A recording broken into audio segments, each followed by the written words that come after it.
ఎన్టీఆర్ వర్ధంతి సందర్భంగా గూడూరు ఎరిక్షన్ బాబు ఆధ్వర్యంలో లెజెండరీ బ్లడ్ బ్యాంకు విశేష స్పందన వచ్చింది. ఎర్రగొండపాలెం పట్టణంలోని తెలుగుదేశం పార్టీ కార్యాలయంలో మాజీ ముఖ్యమంత్రి స్వర్గీయ నందమూరి తారక రామారావు వర్ధంతి సందర్భంగా వారి విగ్రహానికి పూలమాలలు వేసి ఘనంగా నివాళులు అర్పించారు. ఎర్రగొండపాలెం నియోజకవర్గ టీడీపీ ఇన్ఛార్జి గూడూరు ఎరిక్షన్ బాబు.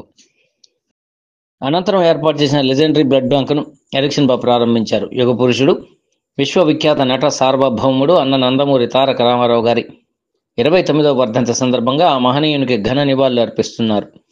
ఎన్టీఆర్ అనేది ఒక పేరు కాదు, ప్రభంజనం. అదొక సంచలనం, తెలుగువాడి విశ్వరూపం. వెండితెరపై రారాజుగా వెలుగొందారు.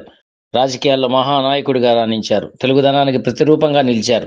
తెలుగు జాతి ఆత్మగౌరవం, సామాజిక న్యాయం, ప్రజా సంక్షేమం అనే సిద్ధాంతాలపై తెలుగుదేశం పార్టీ నిర్మితమైంది. ప్రజాక్షేమమే సమాజమే దేవాలయం, ప్రజలే దేవుళ్ళని నినదించారు. కోట్లాది హృదయాల్లో కొలువైన అన్నగారే నాకు నిత్య స్ఫూర్తి. ఆయన వర్ధంతి సందర్భంగా ఇవే నా ఘన నివాళులు అని వారు అన్నారు. ఈరోజు సందర్భంగా భారీగా కూటమి నాయకులు స్వచ్ఛంగా రక్తదానం చేశారు. రక్తదానం చేసిన వారిని ఎరిక్షన్. ఈ కార్యక్రమంలో నియోజకవర్గ టీడీపీ కూటమి నాయకులు పాల్గొన్నారు.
భారతదేశంలో, ప్రపంచంలో తెలుగువాడి యొక్క ఆత్మగౌరవం నిలబడిందంటే అది స్వర్గీయ నందమూరి తారక రామారావు వల్ల నిలబడిందని చెప్పేసి మనం అందరం కూడా తెలుసుకోవాల్సిన అవసరం ఉంది. ఈరోజు సంక్షేమం రాజకీయాలను జోడించి భారతదేశంలో ఏ రాష్ట్రంలో కూడా మొదలుగానటువంటి సంక్షేమ కార్యక్రమాలు తెలుగుదేశం పార్టీ పుట్టిన తర్వాతనే స్వర్గీయ ఎన్టీ రామారావు గారు రాజకీయానికి సరికొత్త నిర్వచనాన్ని ఇచ్చి తెలుగు బలహీన వర్గాలు రాజకీయాలకు రావాలని చెప్పి రాజకీయ రిజర్వేషన్లు, మాండలిక వ్యవస్థలు ఇవన్నీ కూడా సంస్కరణలు తీసుకొని వచ్చి ఈరోజు ప్రతి పేదవాడికి కూడా రాజకీయాల ప్రవేశం కల్పించి ఎంతో మంది ఉన్నత చదువులు చదువుతున్న వారికి ఎమ్మెల్యేలుగా, ఎంపీలుగా సీట్లు ఇచ్చి ఈరోజు రాజకీయ సమస్యకి సరికొత్త కోణాన్ని మరి ఆవిష్కరించినటువంటి మహోన్నతమైన వ్యక్తి స్వర్గీయ ఎన్టీ రామారావు గారు అని చెప్పేసి మనమందరూ కూడా తెలుసుకోవాలి. గతంలో తెలుగుదేశం పార్టీ పుట్టక ముందు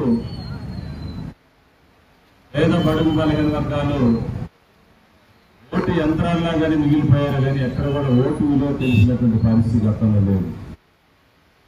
ఆ రోజుల్లో కాంగ్రెస్ పార్టీ ఈ దేశంలో అన్ని రాష్ట్రాల్లో ఒక నిరంకుశమైనటువంటి వ్యవస్థను కేంద్రీకరించుకొని పరిపాలిస్తున్న రోజుల్లో బడుగు బలహీన వర్గాల్ని దగ్గర ఉంచుకునేటటువంటి పార్టీ లేదు, నాయకులు లేదని చెప్పేసి సినిమాలో నటిస్తూ ఏదైతే ఆయనకు ఆలోచన ఆయన మనసులో హృదయంలో కలిగినటువంటి పేదవాళ్ళందరూ కూడా నా సినిమాలు చూస్తూ ఉన్నారు.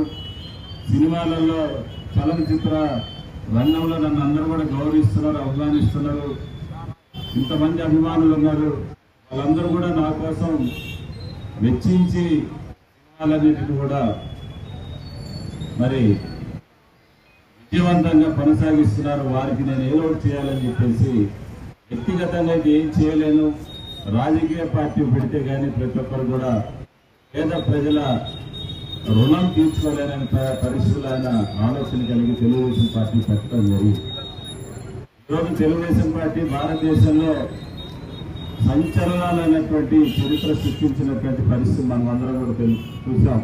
గతంలో ఈ భారతదేశం యొక్క రాష్ట్రపతిని నిర్ణయించాలన్నా, భారతదేశంలో ప్రధాని నిర్ణయించాలన్నా కీలక భూమిక పోషించినటువంటి చరిత్ర ఈ దేశంలో ఒక తెలుగుదేశం పార్టీకి ఉందని చెప్పి తెలుసుకోవాల్సిన అవసరం ఎంతైనా ఉంది. ఎంతో మంది బడుగు బలహీన వర్గాల్ని, దళితుల్ని, వెనుకబడిన వర్గాల్ని రాష్ట్రపతిగా ప్రధానమంత్రిగా సూచించినటువంటి పరిస్థితి ఈరోజు దేశంలో ఉంది. ఎన్టీ రామారావు తర్వాత చంద్రబాబు నాయుడు గారు పార్టీ పగ్గాలు తీసుకొని ఈరోజు ఈ రాష్ట్రంలో ఈ రాష్ట్ర ప్రజల కోసం, ఈ రాష్ట్ర యొక్క అభివృద్ధి కోసం ఆయన ఎంత అహర్నిశలు కృషి చేస్తా ఉన్నాడు. నిరంతర శ్రామికులే ఈరోజు పార్టీని ముందు నడిపిస్తున్నటువంటి పరిస్థితి మనందరూ. గతంలో 2014 నుంచి 19 వరకు రాష్ట్రంలో పేద బడుగు బలహీన వర్గాలకి సంక్షేమ కార్యక్రమాలు అందించినటువంటి చరిత్ర మన నాయకుడు నారా చంద్రబాబు నాయుడు గారు అందరూ కూడా నేను తెలియజేస్తున్నాను. ఇటీవల కాలంలో ఎన్నికలు జరిగిన ఈ రాష్ట్రంలో పరిపాలిస్తున్నటువంటి రాక్షస ప్రభుత్వాన్ని కూలదోసి రాష్ట్రంలో చారిత్రాత్మకమైనటువంటి విజయాల్ని చేజిక్కించినటువంటి పరిస్థితి ఈరోజు ఎన్డీఏ కూటమి తెలుగుదేశం పార్టీ, జనసేన, బీజేపీ మరి ఈ రాష్ట్రాన్ని కైవసం చేసుకున్న పరిస్థితి మనమందరూ కూడా చూస్తూ ఉన్నాం. ఎన్నికల ముందు ఏదైతే మనం ప్రజలకు హామీలు ఇచ్చామో ఆ హామీలన్నిటిని కూడా నెరవేర్చే క్రమంలో ఈరోజు ఒక్కొక్కటిగా మనం ఈ రాష్ట్రంలో చేసుకుంటా పోతా ఉన్నాం. అందుకనే తెలుగుదేశం పార్టీ ఎప్పుడు కూడా పేదల పక్షపాతి. ఎన్టీ రామారావు గారు పార్టీ పెట్టినప్పుడు ఓల్డ్ ఎమ్మెల్యే క్వార్టర్స్ లో ఒక మాట అన్నారు, వర్గాల ఆత్మగౌరవాన్ని ప్రత్యేక తెలుగుదేశం పార్టీ అని చెప్పేసి ఆ రోజు ఆయన చెప్పారు. ఆ రోజు నుంచి ఈ రోజు వరకు తెలుగుదేశం పార్టీలో దళితులకు కానీ అడుగు బలహీన వర్గాలకు కానీ ఈరోజు మరి సముచితమైన స్థానాలు ఇచ్చి పార్టీలో కొనసాగుతున్నటువంటి కావచ్చు, ఈరోజు మంత్రివర్గంలో కావచ్చు, ఇంకా నామినేటెడ్ పదవుల్లో కావచ్చు, పార్టీ మరి సంస్థాగతమైనటువంటి పార్టీ పదవుల్లో కావచ్చు 50% పైచులకి ఈరోజు మనం బీసీ, ఎస్సీ, ఎస్టీ మైనార్టీలకి స్థానాలు కల్పించి ముందుకు పోతున్న పరిస్థితి మనం అందరూ కూడా తెలుసుకోవాలా. అందుకనే రాష్ట్రంలో మరి 5 సంవత్సరాల్లో కూడా తెలుగుదేశం పార్టీ కూటమి ఉన్నాయి. ప్రతి ఒక్కరూ కూడా ఈ యొక్క అధికార ఫలాలన్నిటిని కూడా కార్యకర్తలు ఎవరైతే గ్రామాల్లో దండాలు భుజాన్ని మోసుకొని ఉన్నటువంటి కార్యకర్తలు పార్టీకి డబ్బులు ఖర్చు పెట్టి గ్రామాల్లో పార్టీని ముందుకు తీసుకునే నాయకుల యొక్క గౌరవాన్ని పెరిగేలాగా మన పరిపాలన ఉండాలని చెప్పేసి మరి ఈ వర్ధంతి సందర్భంగా మీ అందరినీ కూడా నేను కోరుకుంటూ సెలవు తీసుకుంటా ఉన్నాను. థ్యాంక్ యూ అన్న.